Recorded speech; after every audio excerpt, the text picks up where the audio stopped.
رفقای گل، من SR7 هستم و خیلی خوش اومد به اولین ویدیو چنل یوتیوب ما و اینکه امیدوارم که از ویدیو ما لذت ببرین. و اگه فهمیده باشه روی تامنیل میبینین که این ویدیو درباره ای فوتبال 2025 موبایل هستش و قرار بریم داخلش و این کاری که انجام میدیم اینه که بهترین تیم تاریخ رو بچینیم. حالا بعضی از بازیکنان من ندارم، شاید کم و پیش بشه یا زیاد و کم بشه، داخل فرآیند چیدن بهتون میگن چه بازیکنایی برقرار میگرفتن به جای این بازیکن‌ها که هیچ مشکل پیش نیاد. اگه خوشتون اومد از این چنل و دوست داشتید که ویدیوهای ما ادامه دار باشه، از بازی‌های مختلف بذارین، اول اینکه ما رو سابسکرایب کنید، بعد ما رو بعد ما رو لایک بکنید و بعدش با کامنت بذارید که چه ویدیویی دوست دارید واسهتون بگیرم و بذارم. خب بریم واسه اولین بازیکنی که بخوایم بذاریم. سرمربی ما لمپارده و می‌خوایم که ژابی آلونسو رو بگیریم. حالا به این دقت نکنیم، تیم رئال مادرید.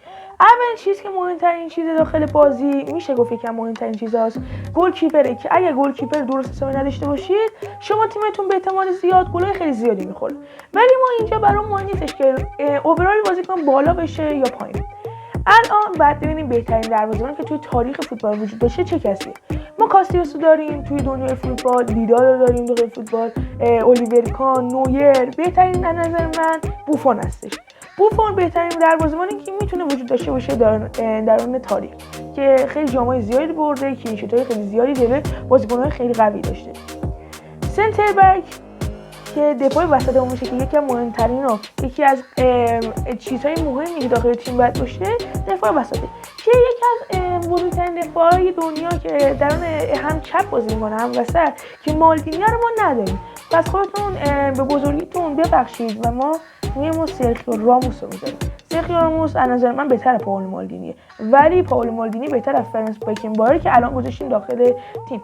خب بهتون میگم که واسه هر بازیکن دو تا تعویضی هم میذاریم خیلی دروازه‌بان. من یه دونه بارسی میذارم، دروازه‌بانم الان میریم دوباره میذاریم، حواسم نبودش. و یه دونه آقای ویرجیل وندای که واقعا حقشه. دروازه‌بانم اگه بخوام یه دونه بذارم که واقعا خوب باشه میام و آقای دیدا رو میذارم. دیدا به خاطر اینکه هم بازیکن خیلی لژندیه، هم بازیکنی که قدیمی و دستاوردهای خیلی بزرگی توی دنیای فوتبال داشته. میریم واسه لفت بک و رایت بک. لفت بک و رایت بک بازم معذرت میخوام که یکی از بازیکنان رو نداریم داخل لفت بک. آقای روبرت کارلوس یکی از بزرگترین بازیکنان ما اینجا نداریم و کمبودشه. فقط همین کاستوکودار میذاریم که یکی از بهترین لفت بک های بازی هم هستش. بخوام یه دونه کاستوکودار رو گذاشتیم تعویضش میذاریم آقای تئو هرناندز. آقای سانتراس رو میذاریم. سانتراس بهترین رایت بک بازی که اینجا فقط ای کارت شما یه ذره اوورش کمه. آقای کاپوک بهترین رایت بک حال حاضر نه یعنی تاریخ فوتبال. ببینید ما کانسلو رو میذاریم واسه تعویضش به خاطر این کانسلو سانتراس هم بازی میکنه و بهتر کانسلو من نمیبینم کسی داشته باشم. خب میریم حالا سراغ هافبک هامون دی ام اف و سی ام اف ها. دی ام اف و سی ام اف ببینید ما اینجا خیلی کم بود داریم. دی ام اف از لحاظ دی ام اف، سی ام اف تا فردا داریم. دی ام اف ما از نظر من ویرا بهترین دی ام اف بازیه ولی نداریمش. بجاش آقای کاسمیرو رو من قرار میدم سمت راست که بخوام برای تعویضیش من کیمیچ انتخاب میکنم. حالا اینجا سی ام اف ولی دی ام اف بازی میکنم.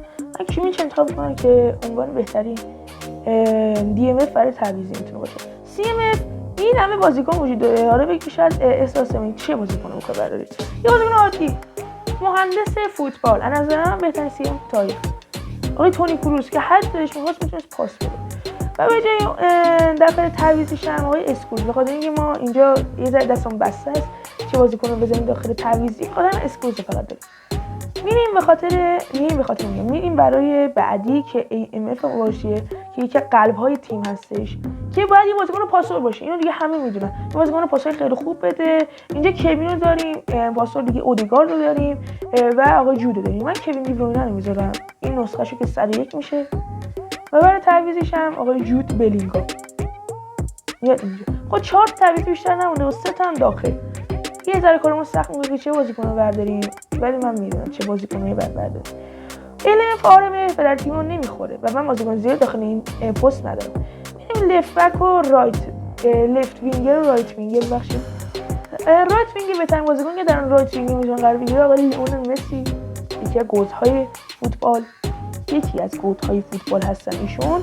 و بخوایم واسهش درون لفت وینگر هم قرار بدیم، لفت وینگ اصلا زدم من، نه فقط رایت وینگ. پس ایشون میشه اینجا و براشون اگه بخوام برای تعویضی بزنم واقعا کی بهتر است؟ آقای گرت بیل میتونه تعویضی لئو مسی باشه.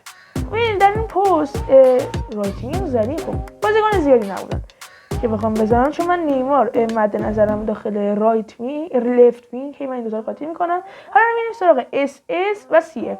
اینجا نیمار سانتوس من دارم، خیلی راحت میگم که بهتر از ایشون در اون لفت وینگ و پادشاه فوتبال از نظر بنده، گوت که در کنار مسی دو تا گوت فوتبال هستن، این دو تا رو من قرار میدم.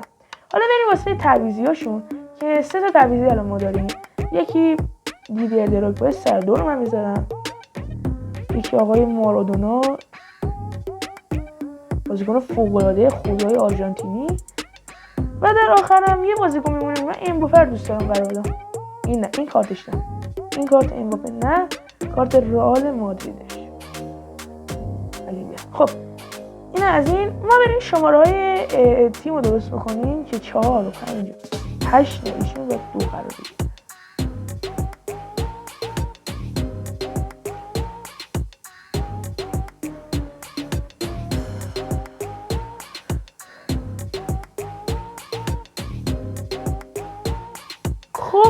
شماره بازیکن هم گذاشتم. این شد ترکیب ما با هم نبودای بازیکنان که داشتیم. مثلا من سمت چپ می‌خواستم روبرتو کارلوس بذارم، نذاشتم. فرانس باکنبایر رو می‌خواستم بذارم بیرون، پائولو مالدینی نداشتم. دیانه فقط می‌خواستم کاسمیرو باشه، نداشتم. ویرا رو و این فقط خیلی دوست داشتم که رونالدینیو باشه و نداشتم. 4 بازیکن حقشون میشه که تقریبا نیستش اینجا باشن. حالا میریم توی ای فوتبال لیگ جلوی برترین رقیبای آنلاین اونجا بازی کنیم و ببینیم چه اتفاقی میفته. خب الان 4 آنتن انتخاب شدش که 3 و 4 همش نوسان داره. من با اینترنت ماهواره اینترنت همین اسمش چیه مودم بازی میکنم در مخابرات، و اینکه تیم یارمون ایرانیه، بخاطر اینکه فیلتر شکن نمیرن و همین نزدیکا پیدا میکنیم که سپاهانم ورشه. و اینجا نیمار میگه که خوبه، کاسمیرو تقریبا خلاصه، یکی وارد کافو هم حالشون خوبه. در اون تعویضی هم که بچه‌ها تقریبا خلاصن. اوه اوه اوه اوه اوه اوه ترکیب حیوان که یکی از قوی ترین ترکیباست که من دیدم. کریستیانو رونالدو نوک، داوید ویا سمت چپ بازی میکنه، این گوتی اس اسشه، 3 تا اس اس گذاشته با مسی 105 میشه این مسی. دی ام اف آقای فرانس بکنبایر گذاشته، اون یکی سی ام افش اشتباه کرده که گذاشته آقای رودری. سی ام اف بازی نمیکرد بهتر بود. فرانس بکنبایر میگم ایشون اسمش یادم رفت، سی بی بغل کاناوارو.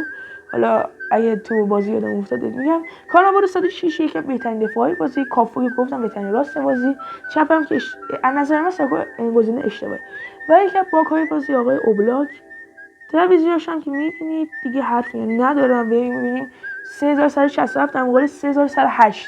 اشغالی داداش بازی اول شروع شد، اون یه شهر خسته انگار خیلی ویدیوی آقای مهدی پیس رو خیلی میبینه و خیلی هم طرفدار دور میکنه.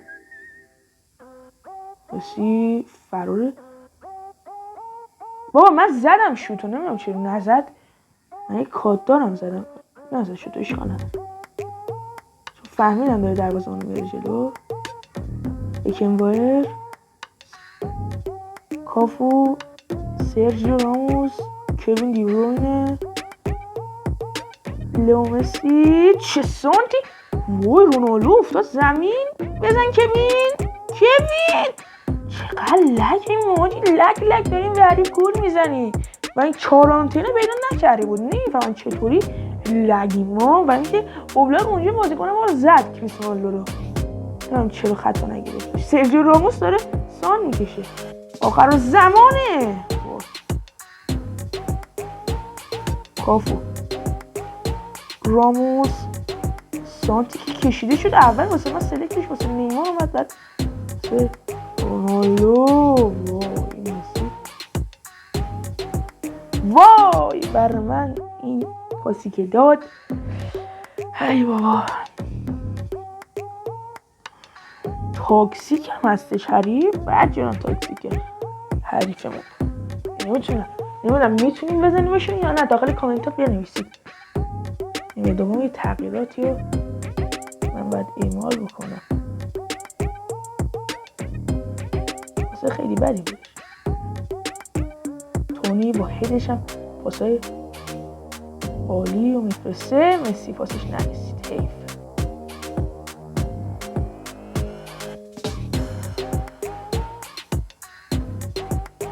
این SSی گذاشتی در اون مخه. چه خبره؟ کلا زیرش میکشیم. این تیم حریف اصلا دیوونه چیزی هستش. حریفمون کلا زیرش داره میکشه. بله اینکه مدیر زیرش بکش ایرانی داره باز. این تیم قشنگ معلومه هستش ایرانیه این حریفمون. کافوی خواسته بابا برس دیگه. این میاره این بازیکناشو جلو این گلرشو. بعد دفاعش هم زیاده چون 2 DMF تور گذاشته. وای اشتباه کردم. اوت شد. این گریت بیل رو میخواد. نیمه دوم میارمش داخل. اون لومسی بعد داره بازی میکنه.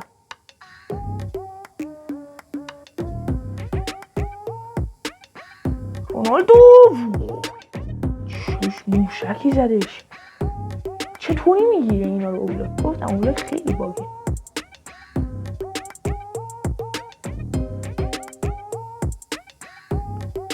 کاسمیرو لئو مسی اگه توپ میتونست بگیره خیلی خوب میدرخشه. ولی کاسمیرو رفت تو تیمی که تمومش کرد. اون تیم کاسمیرو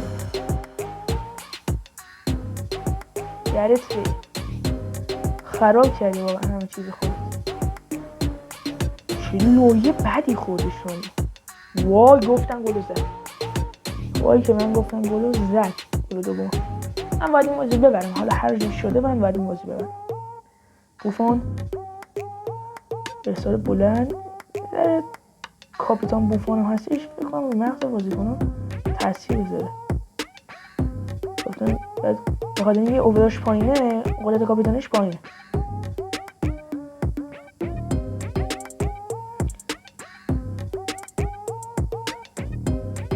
اصلا جای نفس نمیذارن واسه ما.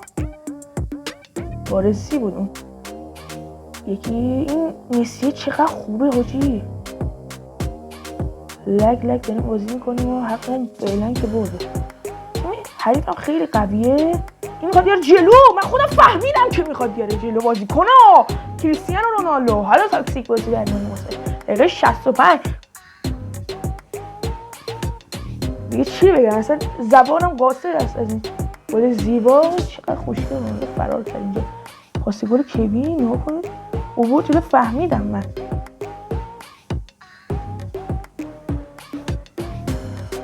یه ذره این میخواد تهاجمی تر بازی کنه. من فهمیدم اینو. چه لگی هستیم. اینترنتمون 4 آنتنه بود تازه اینه. حاجی اصلا حالش خوب نیستش. اینترنت ما فکر کنم خوبه. اینترنت اون فکر کنم بده. پکلاس احساسی کنم. گرت بیل گل بدی. فشار بخور. همونی که گلشو داده بودم. گرت بیل یکی بهترین رایت وینگرهای بازی حتی گلو زد. کامبک is real. بکشیش.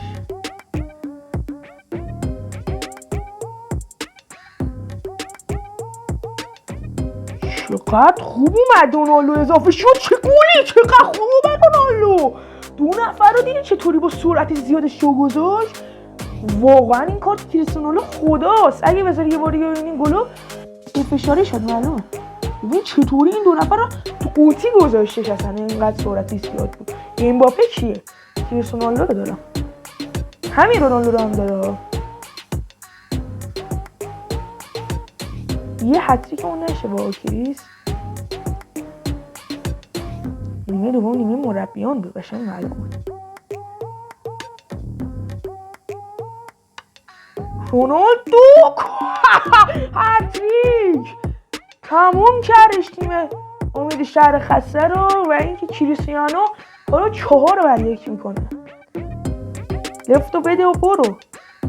چطوری دیگه داری بازی میکنی؟ بله کافام یه افتخاری برگرده میزنه واسه شون. تمام 4-1 کریستیانو با هتریک خیلی خوشگلش چقدر خوب نابود میکنه تیم حریفو.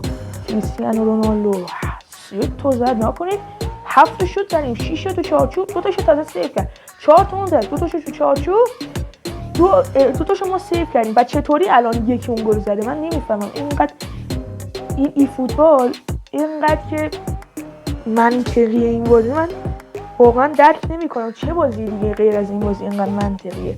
خدا من خیابانی شدم یه لحظه. خب دوستان میگن که 4 آنتنو 1 آنتنو 3 آنتنو معنی نیست نوسان اینقدر این اینترنت مخابرات اینقدر نوسان داره که من 30 اول فصل FC بایر مونیخ ولی تیمش پاریس سن ژرمنه. منطقیه. و 3175 تیم سرنجش بود. همینجا رومینگر رو میتونیم ببینید که قاتل بلفتنه. ببین من خواهم کیمیش رو بزنم تو بازی قبلی کیمیش خیلی خوب بازی کرد. یعنی این ترکیب حریف و یه کوچولو قوی تر از ماست. میبینی زیاد نه. وای رونالدو خودمون هم داره. وای نیمار هم داریم. تیمو قشنگ ببینید. امباپه رومینگ هوینس مسی بیلیت این پپ این و دکو کافو این باگ خالص آقای آلفونسو دیویس بکنبایر ترشیگین که باگه کلا تو بازی. ایشون هم اسمش کاساکورتا اوورد در جلوتر. این دیگه خودتون هم میبینید دیگه معروف تریناش روبرتو کارلوس رو داره نیمار رو داره اینجا این میشه پنالتی پسر فاسد فیفا این همه رو داره دیگه. رونالدو هم که داره و مارادونا هم داره و انشالله که بتونید جان سالم در بیاریم. این رو دیگه ببرین دیگه باید به گیم خیلی خوب داشت SR7تون روی بیاورید. خب همونطور که میبینید دوستان عزیز بازی شروع میشه با بایر مونیخ یا همون PSG که میبینیم رسیدیم به نیمه دوم بازی. ما باید بازی شروع کنیم یه همین حمله اولیه رو انجام بدیم. خیلی بد بودم لگ نمیفهمونم چی کار میکنه آدم. بازی هم قبلا لگ حریف رو بردی. یه پاس خوشگل رونالدو پشمام گولی زدیم باشی با بهترین تیم یارو داره اصلا میبازه بازی. واقعا گرتیل واقعا بهترین رایت وینگ بازیه بعد از مسی البته.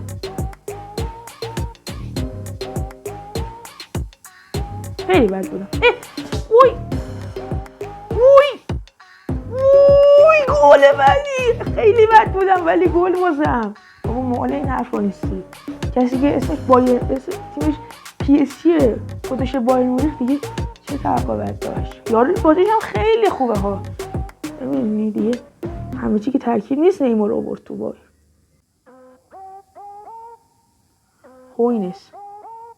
هوینس آهان جیجی بوفون 2-3 با گل‌های کریستیانو رونالدو و کوین دی بروین. رونالدو لامصب اصلا دیوونه است. آهان پاسو داد. ای کثافت آلفونسو دیویس سرعتی. آهان اینجا ما یه سرعتی هم داریم. کافوی ارسال خود دیویس دیگه کاره 3 دقیقه بتونی 2 تا گل بزنی. شاید میشه 3 تا گل. وای واقعا رونالدو اومده اون گل اولی که زد تیم انرژی گرفتش اصلا. کریستیانو هم که بهترین بازیکن زمین شدش. 2 بازی پشت سر هم انجام داد. کریستیانو بهترین بازیکن زمین شد. 4 تا شوت زدن 4 تا چارچوب 2 تاشو گرفت. این برای 5 تا زدنش 2 تا تو چارچوب 3 تاشو گرفتیم. بازم از شگفتی‌های ای فوتبال که 2 تا زد تو چارچوب ولی ما 3 تاشو گرفتیم. نمیدونم چطوری. ببینیم کریستیان این برای امباپه شدش که 6.5 بدترین بازیکنش که مسی بود. مسی بدترین بازیکنش شدش با 4.5. این برای که آقا کریستیانو با 7.5 نمره و اون برای مسی با 4.5 یعنی 3 نمره اختلاف بین مسی و رونالدو. مسی بهترین کارتش رونالدو یکی از سومی اینا. و اینکه رفقا خیلی ممنونم که این ویدیو رو تماشا کردید. اگه دوست داشتید دوباره از این ویدیو بذارم برای لیگ مثلا برای کلوب مختلف مثلا منتخب مثلا بارسلونا، منتخب رئال مادرید، یا اینکه پکوپانینگ داریم در آینده ان شاءالله در امروز دوباره ویدیو میذاریم یا غیره، اگه ویدیو دیگه خواستید از فراز بگید که من واسهتون رکورد کنم بگیرم، ممنون میشم که لایک کنید، سابسکرایب کنید و کامنت بذارید و اینکه چه منید و اینکه تا ویدیو بعدی خدا نگهدار.